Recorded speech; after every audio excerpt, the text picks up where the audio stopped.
Hi everybody, welcome back to When Harry Met Board Games. I am Harry. And he also met Lily. I'm Lily. Hi Lily. It's the first time we're doing a video together, and what better occasion to do that than for Lily's top 25 games of all time. 25, why do you ask? Why such a small number, Lily? Because I don't play that often, evidently. My repertoire is much smaller than Harry's. Well, from my calculations, Lily's played about 140 or so games in her life. That's not too shabby. However, many of those games are mass market games or games that she's just not really into at all. She just played to indulge me or whoever else we might have played with. So those games wouldn't even really rank very highly. They must rank some of these games in her top 100 because she has no other choice. But I think you feel pretty good about your top 25. I do. I feel like I really like my top 10, and then after that, from 10 to 25, you put up with them. I really like them like the same, So take this with a grain of salt. It's not that I like them a little bit more than the 24th. It's just that I really like it, and there was no more slots. Okay. In other words, from 11 on, they can interchange. They can. Kind of thing. Like as I'm doing this, I might change my mind. Okay. Lily likes to change her mind a lot. She rearranges our home all the time. But okay, well, without any further ado, then let's begin Lily's top 25 games of all time with number 25. Number 25. Ta-da! Through the Desert. Forbidden Desert. Oh. No, it is Through the Desert. She likes Through the Desert too. Forbidden Desert. There's a lot of desert games in the house, evidently. Forbidden Desert. It's a really cool game. What I really like about it is the mechanism of how it plays. Because whoever invented it was a brilliant Matt man. Leacock, same designer as Pandemic. Brilliant man. Rich man, I'm sure. It has a picture of how it plays. Essentially, you put tiles together, and the tiles continue to move around, and then there are like sandstorms. Yeah, the sand tiles are placed on the main board. Yep. Right, so the sandstorm comes around and rearranges where you are, and you lose orientation of where your treasures are. And I mean, you're digging for things, but then you're having to excavate past the sand that the sandstorm left. So I mean, it's just really, really rich game, and it's like archaeological in nature, which I always wanted to be an archaeologist. The archaeologist is one of the roles. It has 6 different roles you could choose from, special roles with player powers. And it's kind of like Indiana Jones a bit, because then you're getting pieces together to build your escape boat or some other, I don't know, there might be another name. It's like escape helicopter from way back when. And so you're finding all the pieces scattered throughout the sand desert. And putting them together so you can get the heck out. So it's really... The heck out. Get the heck out. So it's really, really cool game. Yes. It doesn't play very long. What is this, like 45 minutes? Yeah, 45 minutes if you're successful. If you lose, it could end much quicker than that. It's going to be super short. But it's one of those things that I really enjoy playing against the game. Oh, yeah. Some of these things. Like, it's just like... It's like a computer, but with tiles. Yeah, I mean, it's artificial intelligence. Yeah, it is brilliant. So, has a pretty nice tin box, so it'll last you a bit. And I love the decor. Teal is my favorite color. So anyway, it has a lot going to it. As I'm seeing it right now, this thing might be ranking more than 25. But let's just say that when we made this list about a month ago, was it number 25? It has potential to climb. Oh, it definitely does. I want to play it right now. You want to play it today? Hey, maybe. Number 25, through Forbidden Desert. I keep on saying the wrong thing. Through the Desert. We did play Through the Desert the other day. Number 24. Number 24, Cosmic Encounters. All right, Cosmic Encounters. Encounter, singular. I am more of an archaeologist, right? I do like my sci-fi. This is one of those games that it appeals to the mass market, right? Evidently, they're not really. They didn't design this face here with an appeal to women. Okay. So I often find myself to be one of the 2 girls that plays this thing. Is that not a handsome fellow right there? No. No, who is that? That's like the... That's the leech. That's the leech. That's the leech right there. He leeches off of this person. I literally was this person at some point. So, Cosmic Encounters. Really like it because it's one of those games that you can play as well with multiple people. Really, the more, I think 6 people, right? We've played it with. Yeah, the base game allows for 5. If you add some of the expansions, you know, you could get up to 6. I think we played it with 6 a few times. We mostly play with 5. We've played it with 6, which let me just show you what it looks like. There's like little pieces. I mean, my 4-year-old loves the little pieces. He thinks they're games. They're just in and of itself. They're toys. Essentially, you have like 5 planets. That's and then your you own have your system. little ships on top of them, and it's kind of like in a galaxy, right? So like you have your neighbor and other folks with their planets and their ships, and then there's like feuds going on, and people are fighting with each other, and then like your neighbor people are asking for help. And then you're having alliances to form, and then you're having to make those tough decisions because people take it very seriously when you don't ally with them, or if you ally with the enemy, and they might not invite you to ally with them in the future. That's beef. So it's a very cool game. Yeah, I mean, I don't like it so much as I like the other ones. Number 24. Because of just I mean, a lot of like the cards, the cover, obviously. The covers and the cards are like alien oriented. Yes. They're all aliens. Yes. They're all like, but it plays really nice. And then you're fighting each other, and your fighting power is with the cards that you're collecting, like card numbers. And there's like, are you gonna negotiate with me? Because if you say you are, and I don't put a negotiate card, like that's a back, like I'm stabbing you in the back, and then like everybody will know that. Like for instance, they knew that they couldn't trust me. By the way, Lily is the only person that I've ever played with that has betrayed a person on the first turn. Not just the first go around, the first turn. Mind you, she did it at least twice that I can remember. And I think both times I was the victim of that betrayal. But that's besides the point. Continue.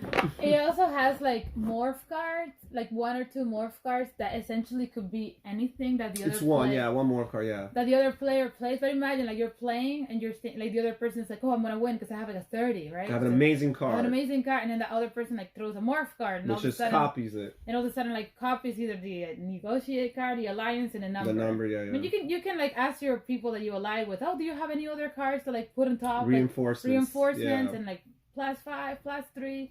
Anyway, it gets, and the thing is that there's not one winner. So there could be, but yes, you can win a multitude of multiple of 1, 2, 3, 4. As I mentioned in my top list, just in case you haven't watched my top games of all time, I'm not going to spoil where this ranks, but it is somewhere in my top 50. And and as I mentioned, one of the cool things is that there only has to be one loser. There does have to be a loser, but it's not necessarily just one winner. It's possible for all but one to win. I haven't seen that happen, but quite often we have 2 or 3 people couple up or pair up and win the game. So yeah, number 24. Cosmic Encounter. Good choice. Good choice. Number 23. The Pursuit of Happiness. Yes. I hope it's coming in the right way. Yeah. The Pursuit of Happiness. The Pursuit of Happiness is a new game for us. We just got it a few months ago. Yeah, November. Yeah, in November.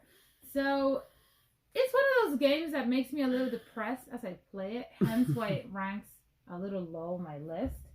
23 is low. Ooh. Life goes by so fast, you know. Never said better than on this game. Just when you think you're getting going, that's it. You're done, and the game wins.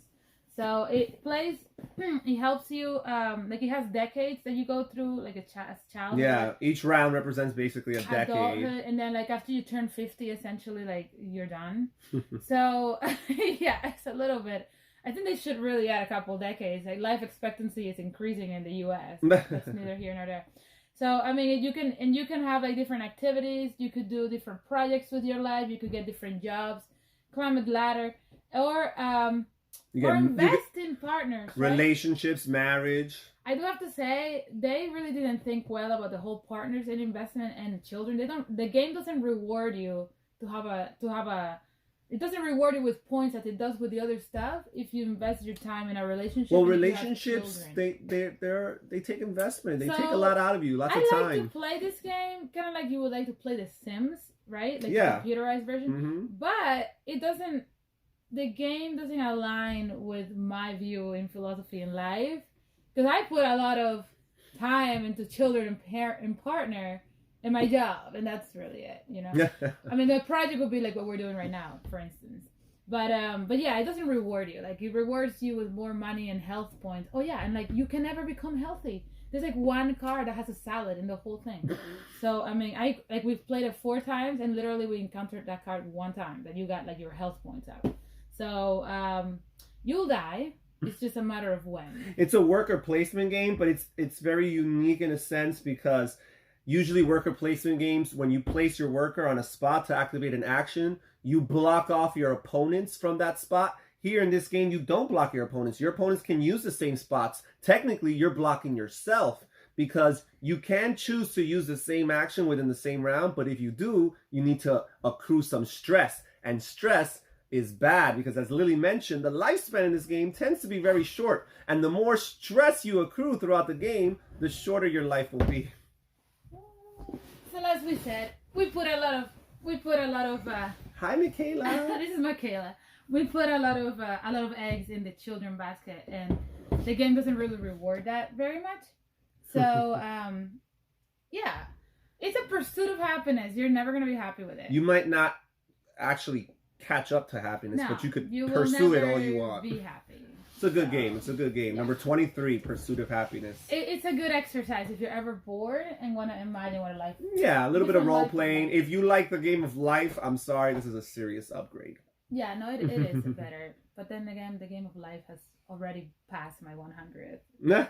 It has. Yeah. All right. Number 22. Number 22. King Domino. King Domino. I really, really like this game. This game should really be, I'm telling you, like, this. Well, it is a former Spiel des Jahres winner for 2017. That's the most prestigious award in all of gaming. So I actually made a short video the other day, because we played it since we've had the channel, the King Domino, and I really, really liked it. It's very much like Domino, because you're having to match the tiles to similar tiles, but you're only playing on a board that's about 7 tiles times 7 tiles. Or 7 spaces, right? Yeah, you have an imaginary 7x7 grid to work within. So you probably won't ever match it 100%, and you might have like a little bit. Yeah, you're gonna say hi. Yeah, some wasted space. Some wasted space in between, and then you have a castle too. But I mean, it's just a really, really, really fun game, and then you times your tiles by the little they have like little crowns on them, that it's like a little mathematics game. They have this game, and they have like another game, the King Domino Duel. That's the roll and write version of the game. Yeah, anything King Domino you should check out. And we just recently played with the Age of Giants expansion, which adds a few more decisions that can be made. Yeah, I'm not really feeling it. Just a regular King Domino. Lily lost at it. Yeah. Just a regular King Domino. Really, really cool game. And this is what it looks like on the back, so you can see it a bit. Very simple to learn too. If you're looking for games in your collection that are easy for you and other people to play with, to teach them, this is definitely one of those games. It's very pretty looking. The art on the tiles is beautiful, very bright, very colorful. And again, just super easy to teach. You could teach this to children. You could teach this to non-gamers, casual gamers. Oh yeah, Michaela could already. I mean, we could keep it out of her mouth. I think she'll be okay. Yeah. So that's number 22, King Domino. Oh, and now it's time for the last game on today's list, number 21. What can it be? What can it be? Cuba. Where are you from, Lily? Where are you from? Where are we from, Mimi? Oh, Mimi's from United States of America. She's from Queens, New York. That's where she was born. But I am Cuban. Proud to be. So Cuba is one of those games that Harry got for my birthday like 2 years ago. Yes, I believe it was 2 years ago. Yeah. I mean, you got Santiago de Cuba first. I got them both. We played Santiago de Cuba. May or may not be on the list later on. We played Santiago de Cuba before we played Cuba, but I bought them around I think it's for the same birthday. And then it's one of those games that I did stop printing here. Yeah, it is out of print. I had to get it through like a third party, a used. It wasn't on Board Game Geek, but I think it was on Amazon through a third party. But I got it for a pretty good price. But yeah, it's out of print. It's hard to find this game for a good price. really cool game. I mean, not because I'm from Cuba or anything, but I do find that, like, as far as the other games go, it's a worker placement. Like, it just has everything that I like: a worker placement, tiles, cards, and trying to win. So it's really cool. Look how it plays out. You're trying to provide for the demand on different ships. You have these different ships that have demands for different resources that are going to be shipped back to the motherland, so to speak, and you're trying to acquire these different resources before your opponents do, and try to meet those demands of each of those respective ships. The cool thing is that there's always 3 ships at a time, and a fourth. Careful, Mimi. And a fourth ship that is, at sea, but you could see it coming, so you could anticipate it. So not only are you working on the current ship, but you have like 2 or 3 other ships that you can make provisions for going forward in the future. Very interesting market mechanism here, where the market has like a supply and demand thing, where the more resources there are on the market, the cheaper they are, but the less resources they are, the more expensive they are, right? So I've always found that to be very, very cool. Yeah, no, the design is amazing, honestly. Like, even the actual design of the board, art. Oh yeah, Michael Menzel, one of the best board game artists in the industry. They went all out with the design. So it's very rich, very like detail oriented. It has tiles here that always change different positions. So as you're playing it, you got the buildings, yeah. You got buildings that you can build. You got like your hacienda over here where you can like do different things. And then the hacienda, it's like playing in the 1800s, 1700s Cuba. Yeah. I think it's interesting because you start with your own personal player board, right? Like your hacienda, like you said, which is a grid of different spots that produce different resources for you. And as the game goes on, you're getting these buildings that are amazing and provide different abilities, different ways of converting resources into other resources, or converting them into money, or even trading them in for something. But the problem is when you acquire a building, you have to place it on your player board on one of the spots in your grid, thus covering up one of those resources that you were getting from it. So you have to make the tough decision of where to put it, right? That's right. Yeah. Really, really cool game. I also like the mechanism where the worker placement, if you will, where wherever you put your little laborer on your grid, it activates all of the spaces that intersect with that laborer, right? Horizontally and vertically on the columns and on the rows. Yeah, so whatever you place your worker, essentially you don't get access to the whole hacienda. You only get access to whatever is on the worker's path. Yeah. Unblocked. Yeah. So I think that's really, really neat. Yeah, so it's you can't really put it in the same spot if you're gonna really take advantage of everything you have in your hacienda. And you also can't save resources from one time to another unless you build like graneros or granaries or whatever. Yeah. To start or to. Yeah, you have like a storehouse there to keep certain goods you keep from running around, but I forgot what it is. I think it's like the finished products, you cannot keep them from round to round unless you have a storehouse to keep them in. Really, really neat. Lots of things to factor in. There's even a little bit of a political element, because at the end of each round, the cards that you did not play, because you have 5 character cards and you're going to play 4 of them on each round, the one card you did not play goes towards votes for you in Parliament. And whoever has the most votes combined with their player card plus whatever they choose to secretly throw in from their money supply, that counts as their votes. And if they have the most votes at the end of the round, they get to implement one of the bills or 2 of the bills and pass them forward as laws. And guess what? Those laws that they're going to choose are going to be the ones that benefit them and help them score more points. It's like our current government. It's like our current government. But yeah. It's definitely a way more capitalistic view on Cuba. Oh, okay. You're referring to Cuba's current government. Yeah. No, definitely. Well, this game does, if you look at the rule book, the setting behind this game is late 1800s, early 1900s, turn of the century Cuba. So this is definitely before the Cuban Revolution. But interesting game. Absolutely the Cuban flavor, for my wife, I'm sure adds lots of appeal. And because I love her so much, it added a lot of appeal to me. I would have never come up with this. Like he did a lot of research to figure out. He's bought like a bunch of other Cuban stuff too, but I have to say we haven't played them yet. Yeah. Well, we played a few. So, but yeah, this is for really again spoilers. This also is in my top 50 games of all time.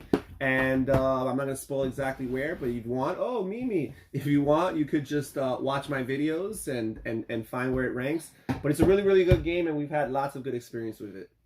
So thank you for tuning in. This is my 25 to 21, yeah. 25 to 21. And stay tuned because this Thursday we'll be having Lily's numbers 20 through 15 as we continue on this journey, counting down to her number 1. Yeah. Okay. Well, with that being said, thank you for joining us here at When Harry Met Board Games. I'm Harry. And he also met Lily and Mimi. And Michaela. Thank you for watching. Please don't forget to hit the like button down below and subscribe to our channel if you're interested in some more great board gaming related content. Take care. Bye-bye.